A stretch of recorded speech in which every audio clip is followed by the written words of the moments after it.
சமநிலை பெற வேண்டும், உயர்வு தாழ்வில்லா நிலை வேண்டும்.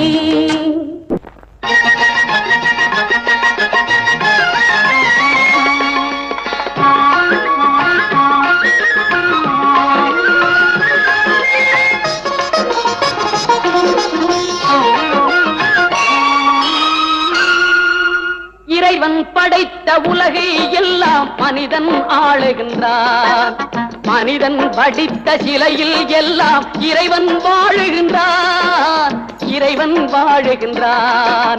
இறைவன் படைத்த உலகை எல்லாம் மனிதன் ஆளுகின்றான்.